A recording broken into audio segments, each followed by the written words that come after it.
Okay folks, this is the grand unveiling of the massive Flow Hive horizontal hive. So as you can see, I'm 5'9", 175 centimeters, and this is pretty high on me. There is a lot of space under here. But what we'll do is we'll start around at the front of the hive at the entrance, work our way around, open it up and go from there. It is still in the workshop on blocks at the moment. And you'll see that as we go around, but in the meantime, yeah, we're about to put it into place today. So if we come around to the front, I've got some notes here because there's so many features on this hive that I had to write notes to make sure I didn't miss any of it. So excuse me for the paper. So these are, we've got two entrances here. That allows for extra airflow, allows extra traffic to go through, which speeds up the nectar delivery because the flow hives are just in there. And it also gives me the ability, if I want, to put a follower board through the middle and have two hives in here during winter should I need to. What we've done with our entrance, these are our entrance reducers, so we can have it fully open. There's some indents in there, so that's a quarter open or 3/4 open, half open, 3/4 open, and that's down to pretty much a single bee gap in case of robbing. So these mesh frames on the front, they are robbing screens. The locals, the resident bees, will know to go up and over, climb down inside, whereas the robbing bees or wasps generally try and fly straight for the entrance, and they'll get blocked by that mesh. These here, these big chunks here, are the hinges. They are incredibly solid, and it's been done this way to make lifting the lid a lot easier. Because of that, the lid sticks out quite a way, which creates a great veranda for the bees. So if the rain is coming straight down, they can still sit on the landing board and not get wet. The landing board is also sloped with a slight downward tilt, so any rain that does land on it will drip off rather than ending up inside the hive. So if we come around to this side, so this will be the left hand side. So this is, I've called this is a right hand hive because I am right handed. So we've put it as such that it's designed for a right handed person. Very, very easy to reverse though if you got the plans and wanted to do it for a left handed person. So these two pegs here, they are simply frame holders that are permanently fitted. This here is a safety chain for the lid once it's up. It stops the lid opening up any further, although the hinges do that too. Also helps me pull the lid down once it's up. Round to the back here, it looks pretty boring. Wait till I open up the lid. If you look underneath, sorry, my husband's on the camera and he's trying to predict what I'm going to say. If you look underneath, we've got cross braces to provide extra stability and rigidity to the hive. And also, because this has got a vented base in it, and I do oxalic acid vaporization, we've got some pest trays. Oh, this is going to be hard. Excuse me, I am got a crook shoulder at the moment, and so I can only do things one-handed. So we have pest trays that are connected together, and so that fits up nice and tight. And we've got two slots. So the top one is for the pest trays, obviously, in winter as well. That helps keep the heat in the hive. But I can also slide the oxalic acid vaporization board in there. If I want just a little bit of ventilation, I can slide it into the second slot down. Or in the middle of summer, if I want lots of ventilation, I can remove it entirely. Also under here, when we're harvesting from the flow hive, sometimes they do drip, and also as the bees get stuck into cleaning them, you end up with a little bit of wax cappings dropping down. In a normal hive, because that box is on the top, that just filters down from top to bottom and the bees will remove it. But in this one, they can't really do that. So again, we've got a drip tray come wax holding tray, and that just slides all the way into position. Okay, so this is the working end of the hive. This is where the harvesting is done. And this, where we put the keys for the flow tubes. And the flow hives themselves. What we've done is we've built in a permanent stand. So the bottles will go on there, and we've done our flow tubes. We've made them into right angles, very similar to what Frederick Dunn has done. Excuse the double duns. Because that way we can put them through a recap lid or a specially designed lid on the bottles, and that will stop the bees coming in to investigate. So these are the jars that we harvest into. Yes, it seems like a big drop down, but we've actually got some clear pipe that goes from the elbow down into that. So that's the perfect height, and we've used the cross brace to hold the shelves. So now it's time to open the hive.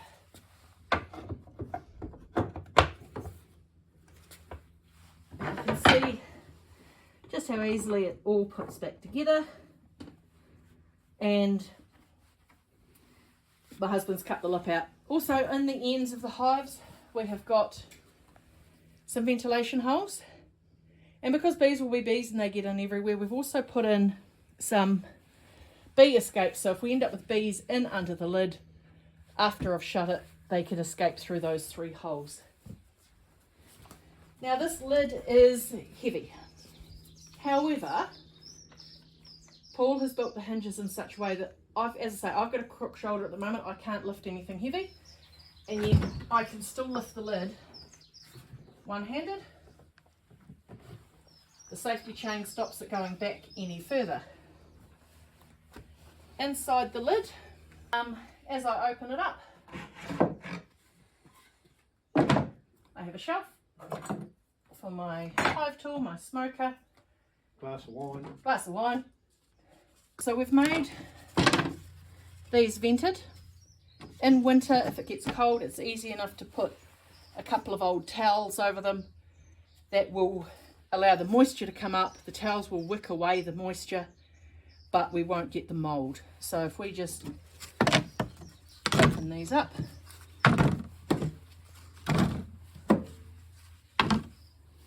so it does hold 20 standard Hoffman frames.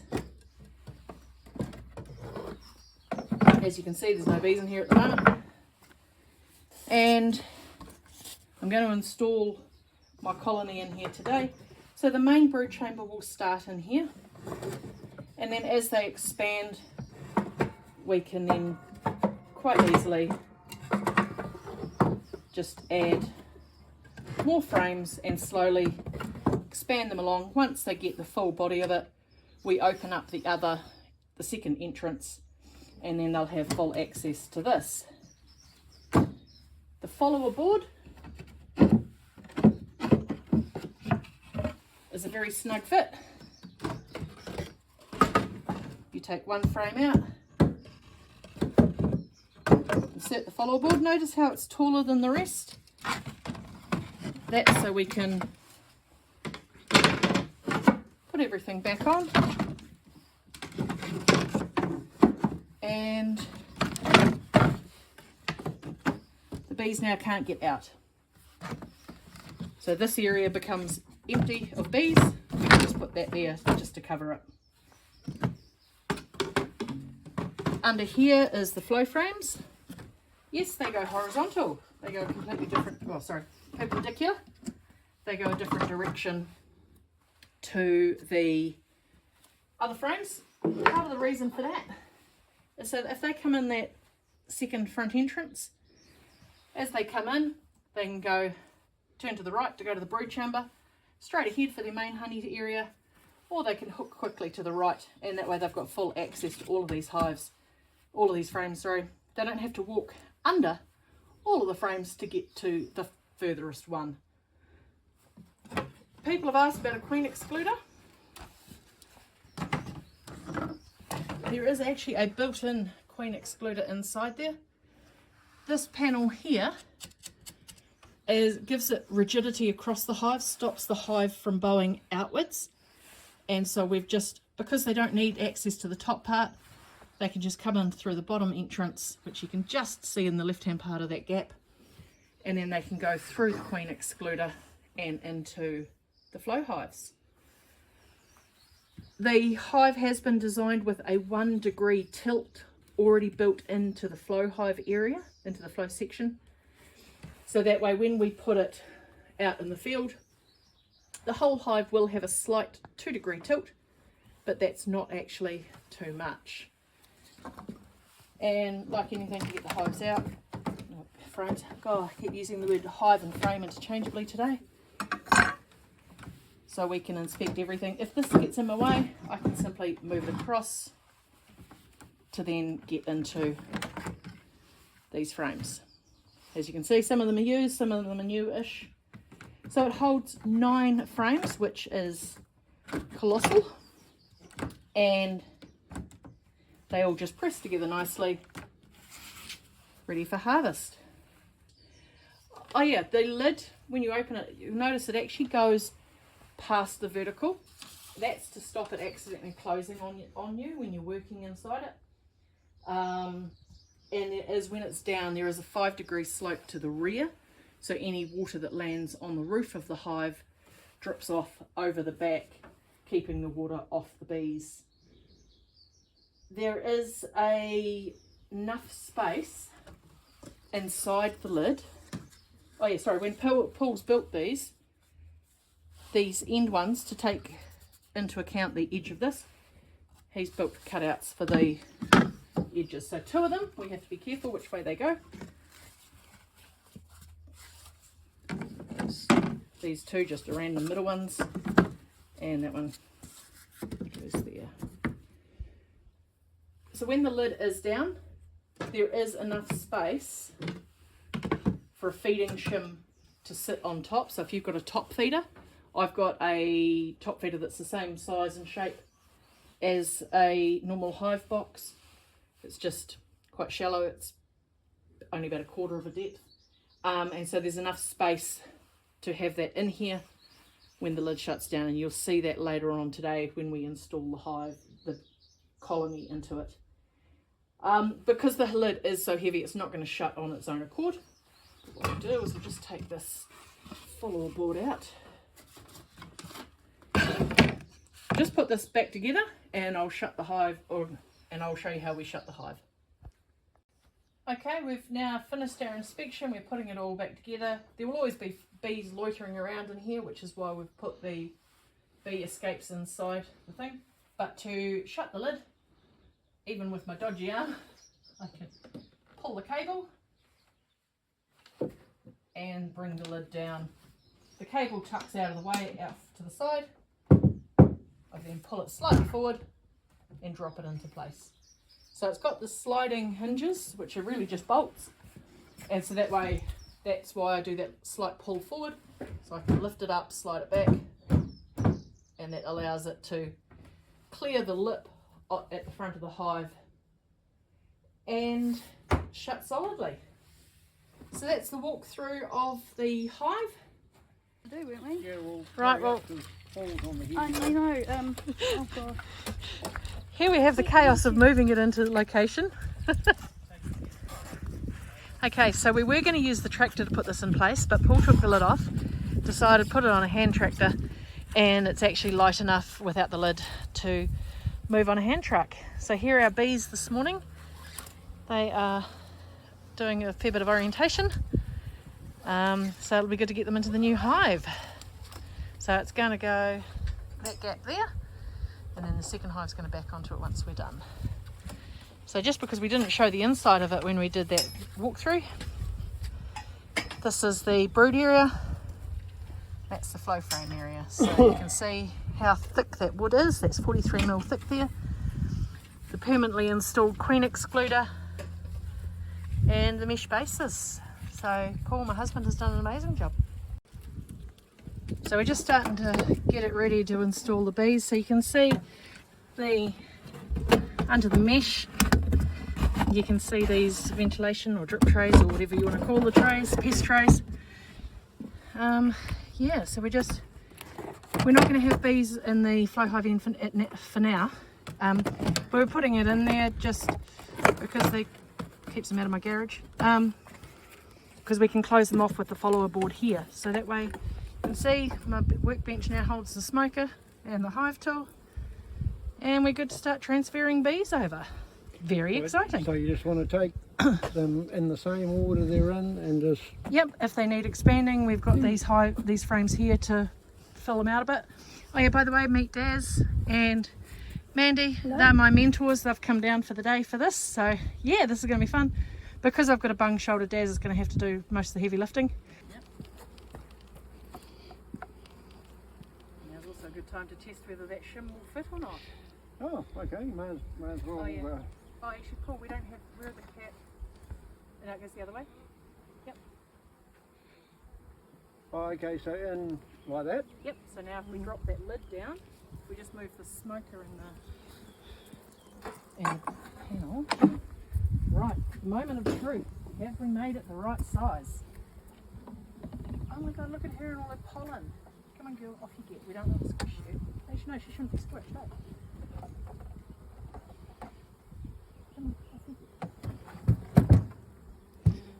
Technical glitch. Slight technical problem. That would be that inner piece, wouldn't it, Paul? Mm. Oh yeah, it's catching on. Right. Does that pull forward any? That's as forward as it goes. Oh, hey! Paul, you are amazing. You are a genius. Thank you, my love, for building me my hive. If it doesn't fit, force it. If it doesn't fit, force it. Right, that's good to know. At least we know it now fits. Oh, hang on, that's your one. That you've got a nice clean hive on. Mine's the dirty one. Doesn't matter. It will be dirty by the end of it. Yours has got the black stripe on it. Well, we'll just move this over to here for now, because I'll make up some sugar syrup this afternoon and put the feeder on them. Yes. I might just quickly race off and grab the pop bits. Got a good population of bees. Wow, that is a nice looking brood there. Mm-hmm. Wow, she is going. Hang on. Holy hell. That's insane. And there's, yeah, the other side's got quite a bit of drone brood, especially around the bottom. Wow. Right, we found our queen. She is laying up a storm. She's just by the hive tool there. She is a laying machine. She is amazing. So all the frames are in. We have given them an extra 4 frames. We're just going to shake the bees off the inside of this box. There's quite a few on the inside of the robbing screen, but a good shake should get them off. Maybe tap them on the edge of the... Yeah, I just don't want to scratch your new paint. They're gonna propolize it all up in about 2 days anyway. There we go. Let's get a few of them down. Cool. Yeah, there's only a few down there. Yeah, they'll figure it out. So just put a couple of covers on, and if we come around here, we're just putting the old hive stuff here, and you can see the bees have already started working out how that robbing screen goes. That entrance is fully open, that one's fully shut. Oh, we've got to get those bloody mite strips in. And we're good to rock and roll. We're just going to put the mite strips in and then we'll close it up. And they're not hanging around. So bees are all installed. Spring treatments are in. Hive is done. We can close it up. We've got the bee escapes in the top. And slide it forward slightly, and just like that, our bees are in their home. Thanks to Daz and Mandy for coming down today. They're still trying to get into the old home, but they'll figure it out. The queen's installed, she's not going anywhere, so they'll follow her in. And by tomorrow all of these bees will be at home. Morning, here we are. It is 8:30 the next morning after installing my bees. Pretty overcast day. It's already been raining overnight. We picked a really good day and time to get the bees in yesterday. So this is my smaller hive. They're just chilling inside today. And this is the new beast. Let's see how the bees are taking to it. There we go. They're just chilling as well. It's not the best day to be out, but they've obviously figured out how to get in and how to get out. A couple of dead bees there. That's to be expected for such a traumatic upheaval. Oh, and our supervisor's on her way.